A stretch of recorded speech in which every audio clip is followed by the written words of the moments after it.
Let's talk about the moon card. The first thing I can tell you about the moon card is that the moon reflects light. So if the moon card is dominant in your readings, I would suggest don't make important decisions. The moon is suggesting that you don't have the full information. If you don't understand what I mean, write something down and try and read it in the mirror. It's distorted. So the moon is saying you don't have all the information. The next thing I like to do with the moon card is to look at the story in the picture. Here we have a crayfish. Rider-Waite, who designed this card, he described the crayfish as your worst and most primal fears. For most people, that's going to be to do with housing, family, health, money. And then we've got a path that leads out, but it leads out of away from your worst primal fears towards these two, well, a hound and a dog, which, if I'm honest, they look overlarge. They are baying and howling at the overlarge moon. Excuse me. I think of myself as standing here on the path, oscillating, trapped by fear. The dogs seem overlarge, and yet here are my worst fears. The longer you wait there, the worse it gets, the more paralysed by fear you are. You have to walk along this path, and as you walk towards the hound and the dog, you realise they're just normal.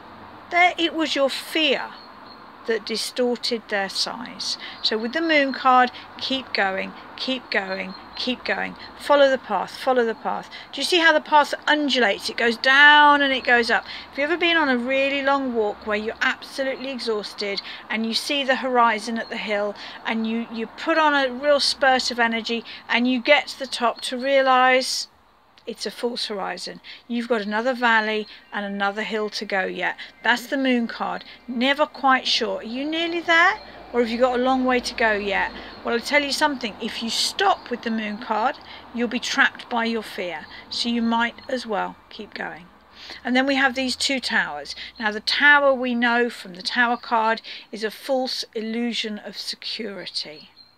So I would say, if you're getting the moon card a lot, don't be tempted in something that looks secure. It probably is a trap, okay? When I started out, it seemed like the ideal thing to do would be to read as part of a bookshop or part of another organisation. It seemed an easier and more secure route.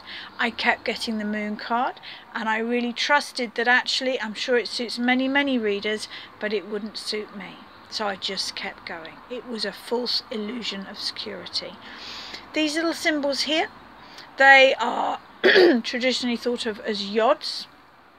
You'll find them in the Tower card, and you'll find them in the three aces, except for the Ace of Pentacles. They represent the first name of Jehovah, or God's name, and they are there as a blessing. They are there to let you know that even though this is a difficult card, even though this is a fearful card, even though you may be feeling petrified by fear, there is a blessing. It's worth it.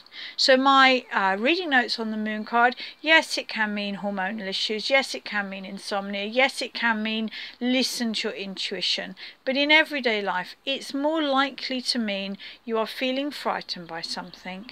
You don't have all the information you need to make a decision. So just keep going on now, slowly, steadily, moving forward with your plan, and have faith that things will become better in the end.